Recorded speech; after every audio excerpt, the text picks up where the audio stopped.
Neste vídeo texto Cuidado com as Convenções, escrito pelo pastor José Menezes e publicado no jornal Mensageiro da Paz em março de 1963. Seja bem-vindo ao Diário Pentecostal Historiando, análise histórica e crítica sobre o movimento pentecostal brasileiro. Se inscreva no canal e siga nossas redes sociais. O povo que não conhece a sua história está condenado a repeti-la.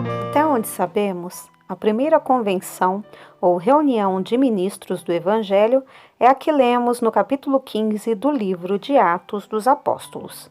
Se estudarmos com atenção o referido capítulo, veremos que o objetivo daquela reunião, que alguém a denominou de concílio, foi regular certos pontos de cunho doutrinário, especialmente tratar acerca da circuncisão. A primeira coisa que notamos naquela magna e tradicional reunião é de como se portaram os delegados representados, o modo decente e muito conspícuo daqueles ilustres, servos de Deus tratarem-se mutuamente. Romanos 13 e 7. Antes houve uma discussão um tanto acalorada de Paulo e Barnabé. Não foi briga, por causa do espírito legalista dos que vieram da Judéia, de onde surgiu a resolução dos mesmos irem a Jerusalém para tratarem do assunto, o que fizeram amparados pela oração da igreja, sendo recebidos com todo respeito e amor, dando eles testemunho das maravilhas e bênçãos que o Senhor estava fazendo entre os gentios, o que fizeram, estou certo, como plataforma preparativa para a resolução final de tudo. Alguns judeus, aferrados à letra da lei, levantaram a questão da circuncisão, achando oportuno aqueles gentios, recém-convertidos, serem circuncidados e guardarem a lei.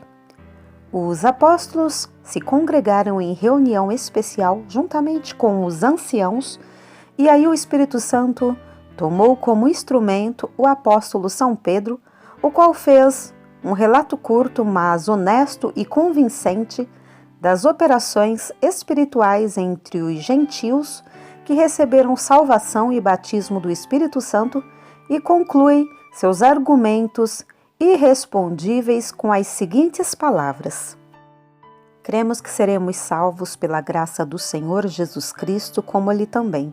Com estas palavras, a multidão se calou para ouvir ainda Paulo e Barnabé, que, como Pedro, disseram das bênçãos do Senhor entre os gentios, de que eles foram testemunhas oculares. Então a palavra passou para Tiago, que, ao que parece, foi quem presidiu aquela reunião. Tiago, homem ponderado e muito versado nas Escrituras, confronta o relatório dado com a profecia de Amós 9, versículos 11 e 12, e a seguir dá o seu extraordinário parecer, cujo resultado não se fez tardar. Sanções nas convenções. Quantas sugestões transformadas em propostas, que logo são aprovadas por unanimidade e inseridas em atas, que aparentemente merece apoio prático. No entanto, já algumas estão postas de lado, embora merecendo votos de compromisso do ministro que levantou a mão para aprová-las. A Bíblia ensina diferente. O Senhor Jesus disse: seja, porém, o vosso falar sim, sim, não, não, porque o que passa disto é de procedência maligna. Mateus 5,37. Ou cumpramos aquilo que propomos e aprovamos, ou não apresentemos nem aprovemos aquilo que não podemos pôr em prática. Eclesiastes 5, 4 e 5. Perguntamos: há ou não tolos?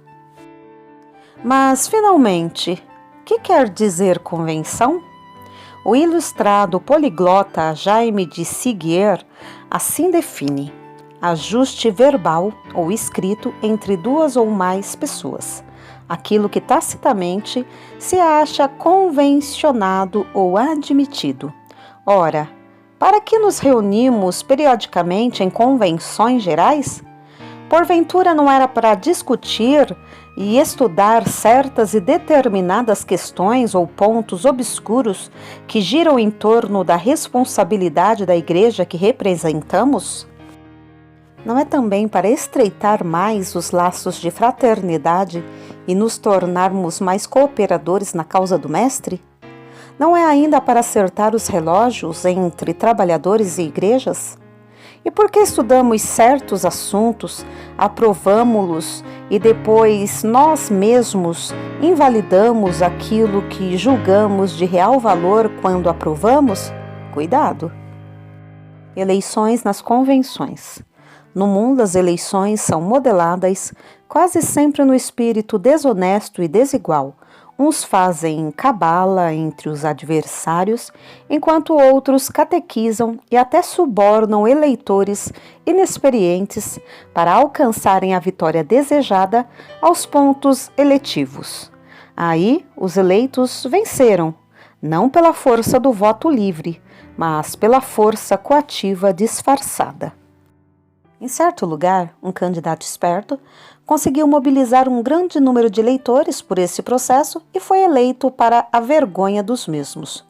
Esse é o método do mundo, daquele mundo que sabemos através da santa palavra de Deus que está posto no maligno.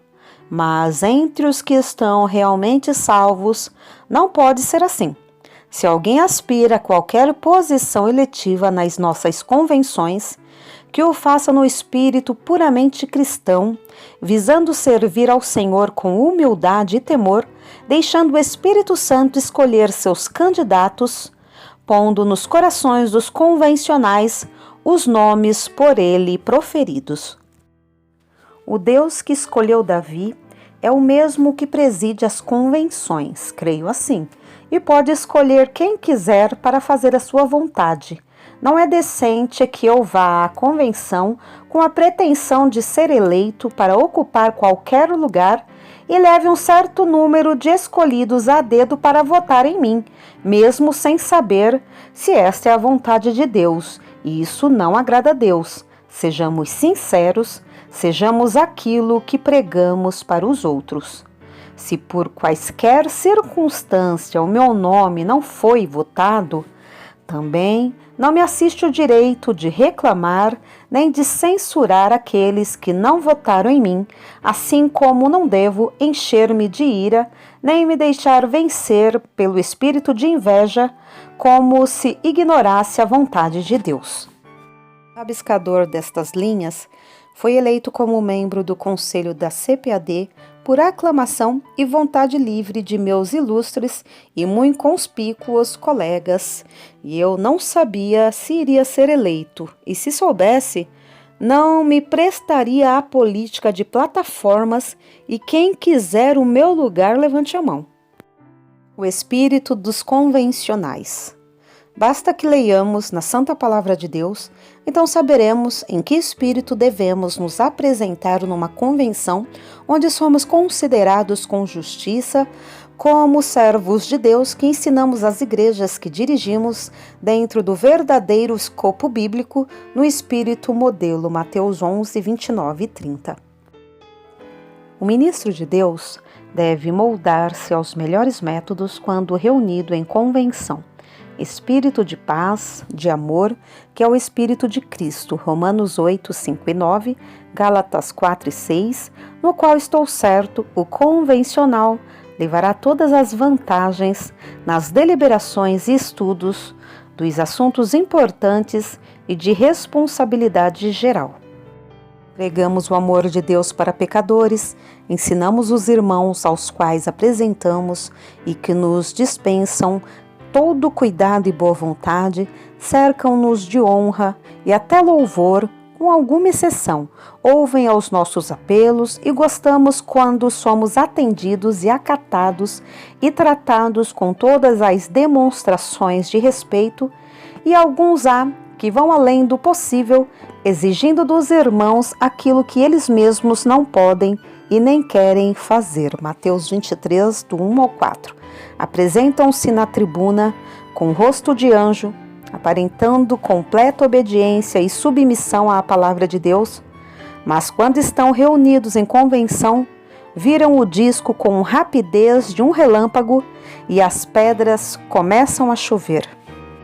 Alguns, até munidos de documentos, esperam levar vantagem sobre seus descontentes para apoiarem paixões embalsamadas sem pensarem nas consequências que, na maioria das vezes, são tão perigosas e prejudiciais que redundam em completo despreparo aos preceitos santíssimos de nosso Senhor Jesus Cristo, reiterados pelos apóstolos nas suas exemplares epístolas.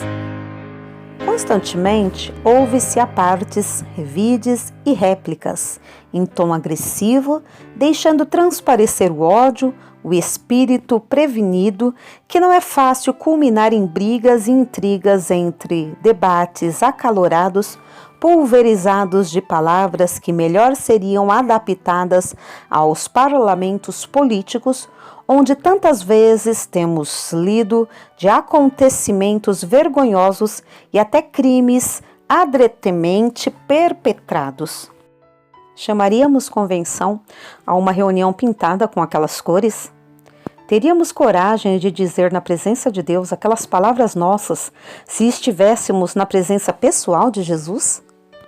Chamaríamos a isso linguagem sã e irrepreensível própria para a convenção? E tudo isso, que significa convenção, fazer acordo, combinar, resolver para o bem moral e espiritual da causa que vamos representar, e finalmente, é isso que devemos apelidar de convenção? Onde está na Bíblia esse modelo? Foi assim no princípio?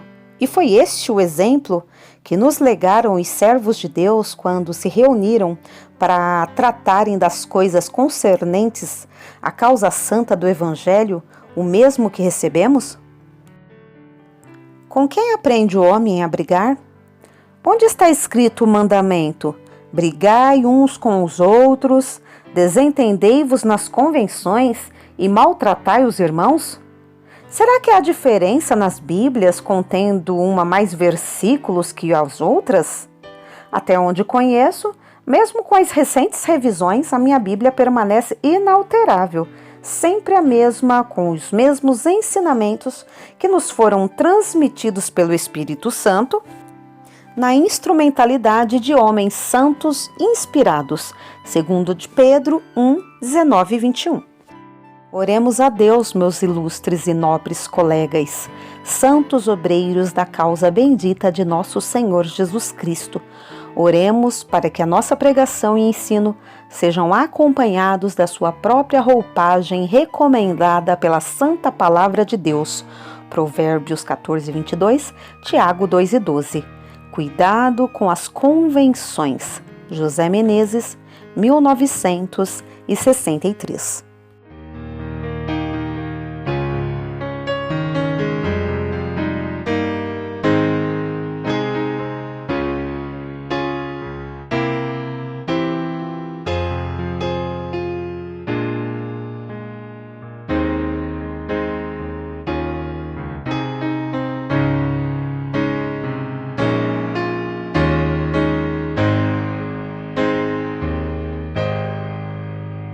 Porque nada podemos contra a verdade, senão pela verdade. Segunda carta aos Coríntios 13 e 8. Se você gostou do conteúdo deste vídeo, se inscreva no canal, deixe o seu joinha, compartilhe e ative o sininho para receber do YouTube as notificações dos novos vídeos.